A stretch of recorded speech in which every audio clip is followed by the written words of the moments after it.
Alhamdulillahi Rabbil Alameen Wassalatu wassalamu ala khatamin nabiyyin amma ba'd Fa'a'udhu billahi minash shaytanir rajeem Bismillahir Rahmanir Rahim. Virtues of the Ahlul Bayt. Attar's Dua. O Lord of Mustafa, whosoever reads or listens to the 16-page booklet, Virtues of the Ahlul Bayt, bless them abundantly with the blessings of the noble Ahlul Bayt alayhim ridwan, and grant immense forgiveness to them, their parents and their entire family. Ameen. Bijahi khatamin nabiyyin sallallahu alayhi wa alihi wa sallam. Excellence of Salat ala Nabi. It is narrated by Sayyidina Anas bin Malik radiyallahu anhu that the Holy Prophet sallallahu alayhi wa alihi wa sallam said, إِذَا نَسِيتُمْ شَيْئًا فَصَلُّوا عَلَيَّ تَذْكُرُوهُ إِنْ شَاءَ اللَّهِ. Meaning, when you forget something, send salat upon me, insha'Allah, you will remember it.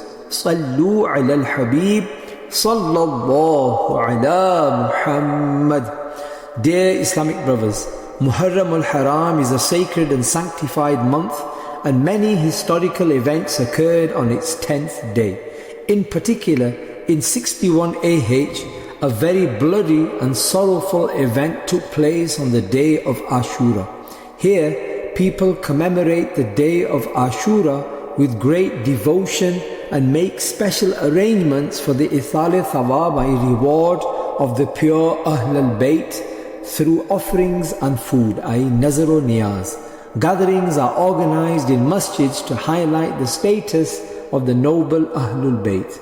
What a grand status the pure Ahlul Bayt hold.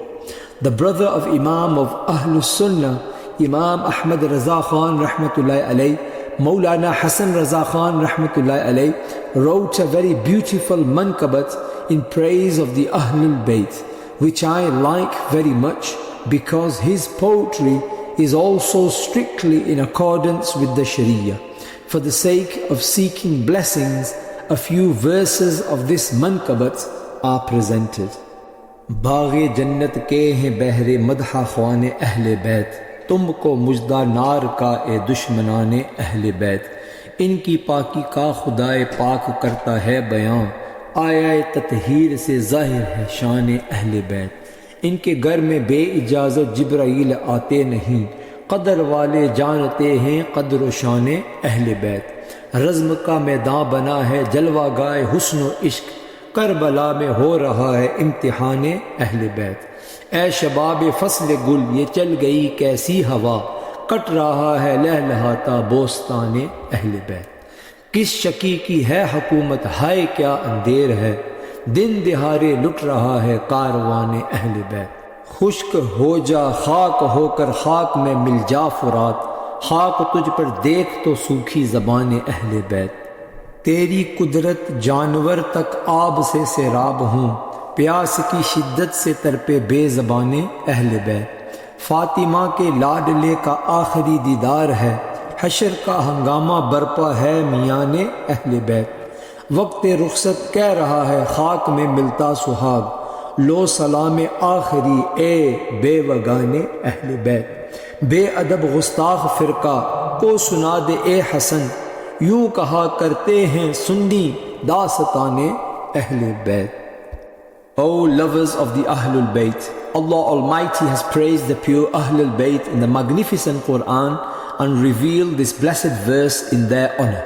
Bismillahir Rahmanir Rahim. إنما يريد الله ليذهب عنكم الرجس أهل البيت أهل البيت ويطهركم تطهيرا. Allah only wants to remove every impurity from you, O family of the Prophet, and to purify you completely. Sayyidina Amr bin Sulaym radiyallahu anhu states, this verse of Tathir, the verse describing purity, was revealed in the house of the mother of the believers, Sayyidatuna Salama radiyallahu anha. When this blessed verse was revealed, the Holy Prophet sallallahu alayhi wa alihi wasallam called Imams Hassan and Hussein radiyallahu anhuma and Sayyidatuna Fatima az-Zahra radiyallahu anha, covered them in his blessed cloak and prayed, O Allah, these are my Ahlul Bayt. Remove impurity from them and purify them thoroughly. At that time, Sayyidina Ali al-Murtada radiyallahu anhu was behind the blessed back of the mercy to the worlds sallallahu alayhi wa alihi wa sallam. Who is meant by the Ahlul Bayt? Who is meant by the Ahlul Bayt? Regarding this, Mawlana Sayyid Muhammad Na'imuddin Muradabadi Rahmatullahi alayhi states, this refers to the mothers of the believers, Sayyidah Fatima, Mawla Ali, and Imams Hassan and Hussein Ridwanullahi alayhi. The order of superiority. O lovers of the Ahlul Bayt, those whose status is such that even Sayyidina Jibreel alayhi salam does not enter their home without permission. How were they treated by people? For the sake of worldly love, worldliness, and to protect their power, they were subjected to untold oppression. The rank of Imams Hassan and Hussein radiyallahu anhuma is very high. But according to us, the Ahlus Sunnah, the order in terms of rank is as follows. Mufti Muhammad Amjad Ali al-Azmi Rahmatullahi alayhi states, all the companions, whether of high or low rank, and none amongst them is low, are all people of paradise. After the prophets and messengers, the most superior of all Allah's creation amongst humans, jinn and angels is Sayyiduna Abu Bakr, then Sayyiduna Umar, then Sayyiduna Uthman, then Mawla Ali radiyallahu anhu. Anyone who considers Mawla Ali radiyallahu anhu superior to As-Siddiq or Al-Faruq radiyallahu anhuma is a misguided person of a corrupt sect. After the four rightly guided caliphs, superiority is for the remaining of the Ashra Mubashara, Imam Hassan and Hussein, the participants of Badr and the participants of Bayt al-Ridwan. Status of the Hasnain Karimain. Dear Islamic brothers, the more beloved a person is to Allah Almighty, the tougher is their trial. Furthermore, as ranks increase, the trial also becomes more severe. Understand it like this. The exams for the first, second, third, fourth and fifth classes are not as tough. But the exams for matriculation and the classes after that are more severe. Thus, as the class level rises, the exam becomes more difficult, and the certificate obtained after a difficult exam carries more significance. The trial of Imams Hassan and Hussein radiyallahu anhuma was also very severe, and they were successful in their trial. Allah Almighty granted them great statuses. There are many narrations and faith-refreshing incidents regarding their status. A few are presented for the sake of seeking blessings. He arrived upon hearing the sound of crying. One day, during childhood, the crying of Sayyid al-Shuhada Imam Hussein radiyallahu anhu reached the blessed ears of the mercy to the worlds sallallahu alayhi wa alihi wa sallam. He came to Sayyidatuna Fatima radiyallahu anha and said, daughter, do not make him cry, because his crying causes me heartfelt grief. Dear Islamic brothers, the Hasanain Karimain radiyallahu anhuma had great acceptance in the court of Allah Almighty, and the beloved Prophet sallallahu alayhi wa alihi wasallam also loved them immensely. The lives of both personages were spent in obedience to Allah Almighty and His beloved Prophet sallallahu alayhi wa alihi wasallam. Therefore, any Muslim who along with correct beliefs loves them both in the true sense will insha'Allah attain great success. Fresh dates on a dry tree. O lovers of the Ahlul Bayt, the Hasanain Karimain radiyallahu anhuma were unparalleled in piety and generosity. Along with this, these personages were also possessors of miracles. Accordingly, once Sayyidina Imam Hassan radiyallahu anhu passed by a date orchard during a journey where all the trees had dried up. Sayyidina Abdullah bin Zubayr radiyallahu anhuma was also with him on this journey. Imam Hassan radiallahu anhu stayed in this orchard, and the servants spread a bedding under a dry tree for rest. Sayyiduna Abdullah bin Zubayr radiallahu anhuma requested, O grandson of the Messenger, if only there were fresh dates on this dry tree so we could eat to our fill.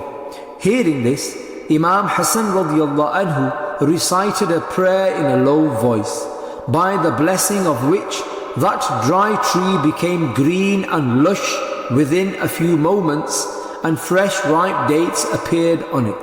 Seeing this sight, a camel driver exclaimed, "This is all a feat of magic." Sayyiduna Abdullah bin Zubayr radiallahu anhuma scolded him and said, "Repent, this is not magic, but the accepted prayer of the Prophet's grandson." Dear Islamic brothers, despite being such a magnificent personality, Sayyiduna Imam Hassan radiallahu anhu used to remain trembling with the fear of Allah. The weeping of Sayyiduna Imam Hassan radiallahu anhu. Imam Hassan al-Basri Rahmatullahi alayhi states, "One night I was worshipping in the holy Kaaba when I saw a person who had hidden his face in a blanket and was praying at the door of the holy Kaaba, weeping in such a way as if a great sinner, or someone who has committed a major sin, weeps out of awe whilst repenting. In short, that person continued to weep all night with the blankets wrapped around his face. I thought that some major crime must have been committed by this poor person, and I felt great pity for him. When he was about to leave, I could not restrain myself, and I called out to him, 'O brother, please show me your face and tell me your name so that I may pray for your forgiveness.' Hearing my words, the person stopped, removed the cloth from his face and said, 'My name is Hassan.' Since Sayyiduna Hassan al-Basri Rahmatullahi alayhi recognized Imam Hassan radiallahu anhu as soon as he saw the face, he was startled that this is the leader of the generous, the one who rode upon the blessed shoulders of Mustafa, the beloved Prophet's grandson, Imam Hassan radiallahu anhu. Sayyiduna Hassan al-Basri Rahmatullahi alayhi states, I ran forward in embarrassment, fell at his feet and said, "Master, you belong to such an exalted household, and what can be said of your piety and worship? Despite this, you weep so much." Hearing this, Imam Hassan radiallahu anhu was once again overcome with emotion and began to say whilst weeping, "O Hassan al-Basri, this is a court where even great people fear to set foot. My grandfather, the mercy to the world sallallahu alayhi wasallam, used to say to my mother, 'O Fatima, do not think that you are my daughter, rather perform deeds, perform deeds, perform deeds.' O Hassan al-Basri, understand well that when the leader of women, Sayyidatuna Fatima az-Zahra, is in need of deeds, then what status do I hold?" Sayyidina Hassan al-Basri Rahmatullahi alayhi states, "The moving words of Sayyidina Imam Hassan radiallahu anhu had a great effect on me. I let out a cry and fell unconscious. When I regained consciousness, Imam Hassan radiallahu anhu had already departed." Dear Islamic brothers, the Holy Prophet sallallahu alayhi wasallam saying to Sayyidatuna Fatima radiallahu anha to perform deeds is actually an emphasis and encouragement for deeds. Otherwise, one narration states that the Holy Prophet sallallahu alayhi wasallam will intercede for the people of major sins. When he will intercede for those who commit major sins, then how would he leave his own Ahlul Bayt?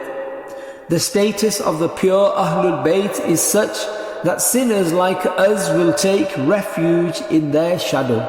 Remember, the greater the status of someone, the more deeds they perform. In any case, there is an emphasis for the Ummah that it should not be negligent of pious deeds under any circumstances. Hajj on foot 25 times. Sayyidina Imam Hassan and Sayyidina Imam Hussein radiyallahu anhuma performed Hajj on foot 25 times. Why on foot despite having mounts? Someone asked Imam Hassan al-Mujtaba radiyallahu anhu, why do you go on foot despite having mounts? He replied, I feel ashamed to go riding towards the court of my master and Lord. Setting a slave free. Once Imam Hassan radiyallahu anhu ordered his servant to bring food. When he reached near him with the food, he happened to stumble, due to which the food fell upon Imam Hassan radiyallahu anhu and his clothes became soiled with it.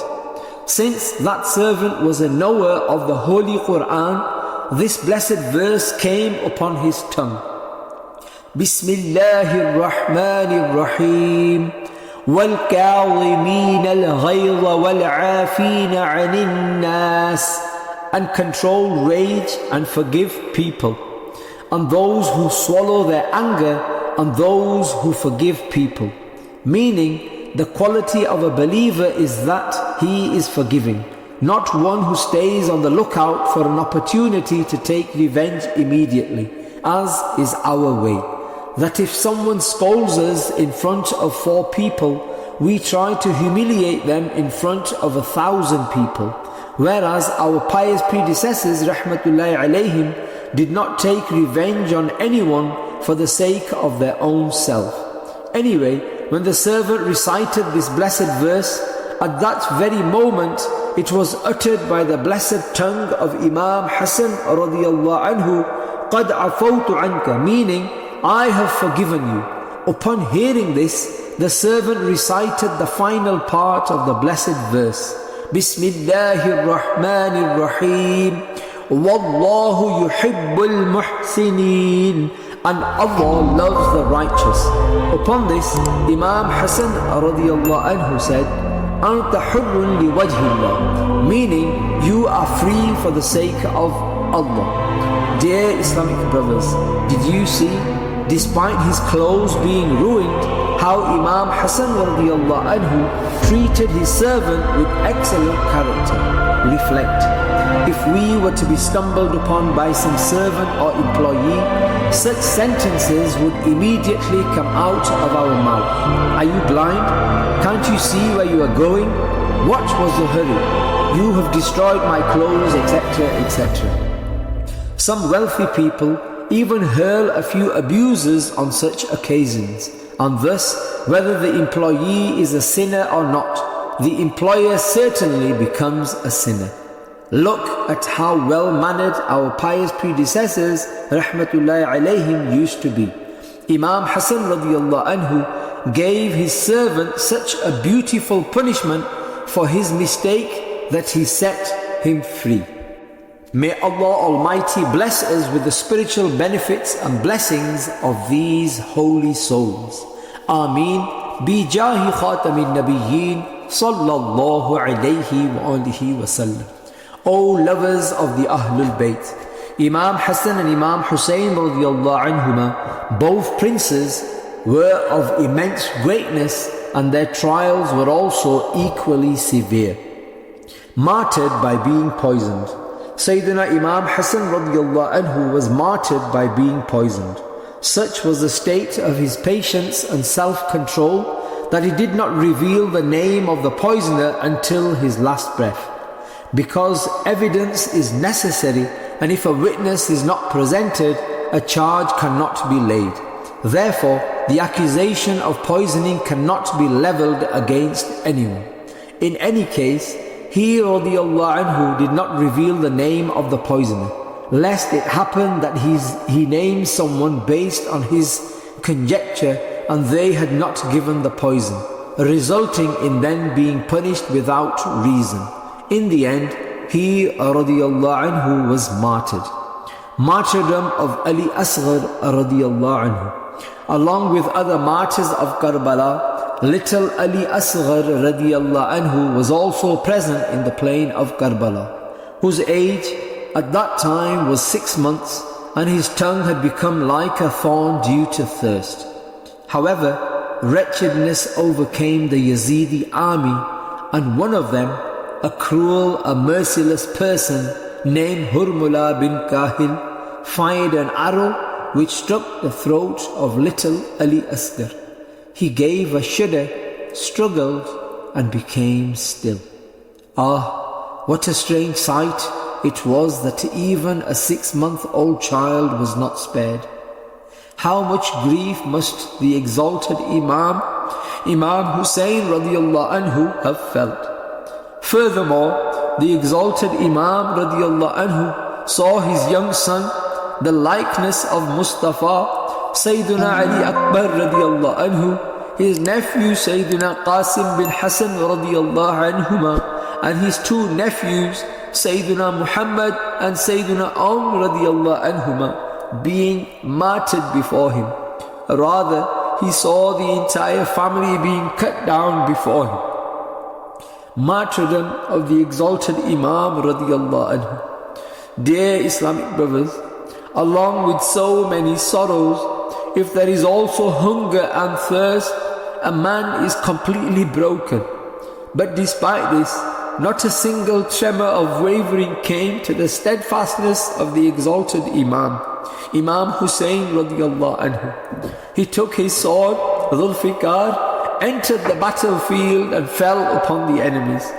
The enemies tightened the circle.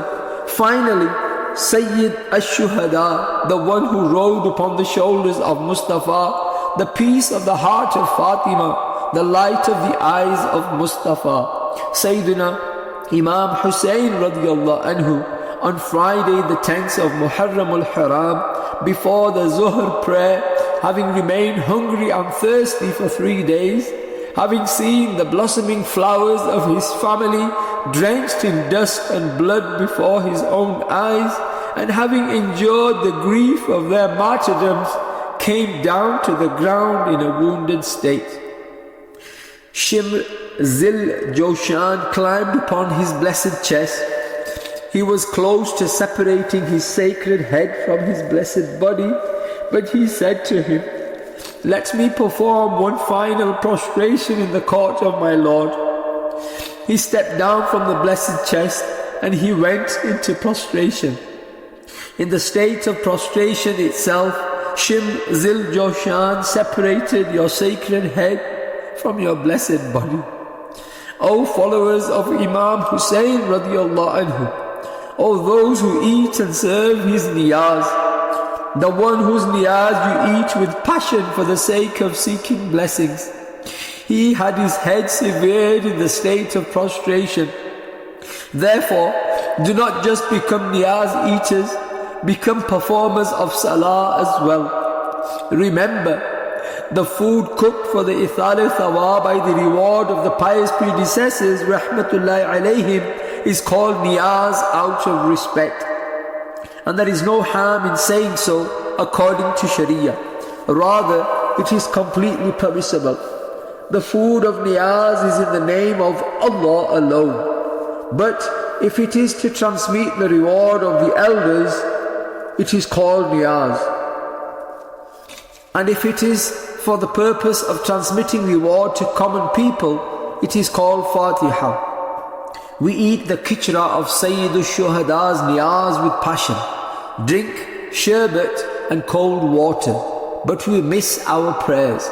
Whereas the exalted Imam Hussain radiallahu anhu remained hungry and thirsty for 3 days and was martyred, but continued to perform regular prayers in the plain of Karbala. Although the exalted Imam radiallahu anhu was in a state of trial, even then at the last moment he gave the lesson to the world that Yazid tried very hard to make me bow, but I sacrificed the children of my household and shed even the last drop of my blood, but did not bow before Yazid. Rather, I have bowed in the court of my Lord. O lovers of the al-Bayt, it was known that a believer does not bow before anyone except Allah Almighty. No matter how many mountains of oppression and tyranny are broken, the perfect believer succeeds in managing himself. In short, this was the share of Sayyidina Imam Hussein radiallahu anhu, and it was a gift from Allah Almighty that he was completely successful in the trial. Allah forbid, if Imam Hussein radiallahu anhu had given the oath of allegiance to Yazid and bowed before him, then bowing before an oppressor would have become an evidence for the coming ummah. But he did not bow, and he continued the supremacy of the word of truth until he was martyred and attained eternal life. Finally, a time also came when Yazid and his army were torn to pieces and destroyed. And today, no one is ready to sympathize with him. But, Alhamdulillah, the candle of devotion to the exalted Imam Hussein radiallahu anhu is still alight in millions of hearts today. Dear Islamic brothers, Imam Hussein radiallahu anhu gave a sacrifice for the religion, and he sacrificed his body, heart, wealth, rather his entire household in the path of Allah. Whereas we listen to the stories of their sacrifices, raise slogans in passion, and then sit down satisfied instead of working for the religion. It is the grace of Allah Almighty that the religion of Islam reached us in the true sense. But now, distance from the religion is gradually occurring. If this remains our state, what will become of our forthcoming generations? There are many countries which were previously centers of Islam, but when Muslims showed negligence, made the world the purpose of life, and only acquired worldly knowledge, then due to distance from the religion, the masjids present there were locked up. Today, our state is also somewhat similar. We too are only acquiring worldly knowledge.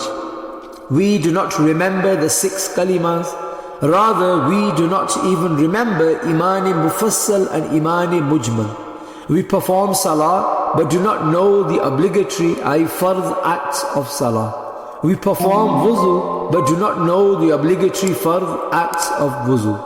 The same is the state of other matters. Due to not raising children in the true sense, the situation is such that the father who brought him up by sacrificing his own needs, the son cannot lead his funeral prayer because he is modern. He does not know how to perform salah correctly. He has never even considered out of forgetfulness that I should also memorize the dua for the funeral. And he does not even know how many takbeers are said in the funeral prayer. Many people, when they stand to perform the funeral prayer, poor souls, complete the prayer by looking at each other out of the corners of their eyes. And some poor souls raise their hands to their ears at the time of takbeers like the Eid prayer. So they participate in the funeral prayer merrily in a ritualistic manner. The situation of the ritual bath of the deceased is also somewhat similar.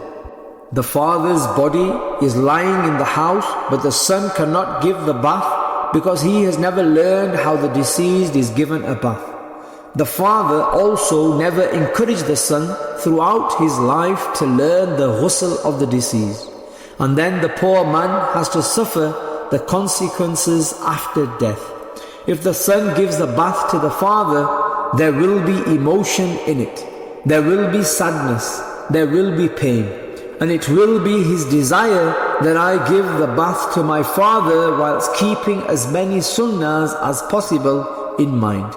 Therefore, for this purpose, he will look at the method of ghusl from books and give the bath according to it. Whereas, contrary to this, will another person take so much care of the sunnahs?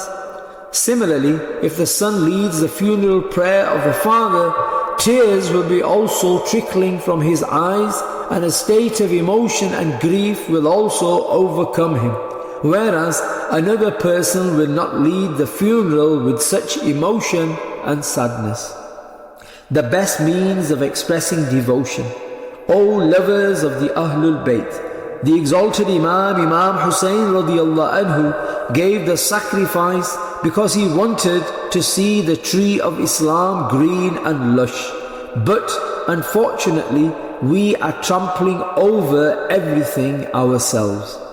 Where all our education, all our business, and all our sciences and arts are for the world. Oh, if only we would also take out a little of our time for the sake of Islam, for the preservation of which Imam Hussein radiyallahu anhu attained the title of Sayyid al-Shuhada and irrigated it with his blood. Oh, if only we too would learn to leave our children, our homes and businesses and following in the footsteps of the exalted Imam. We too would undertake journeys for the religion. One must go out in the path of Allah for purpose of transmitting reward to Imam Hussein radiyallahu anhu.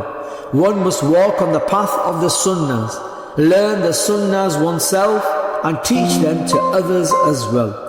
May Allah Almighty grant us all the passion to present sacrifices for Islam by following in the footsteps of the exalted Imam.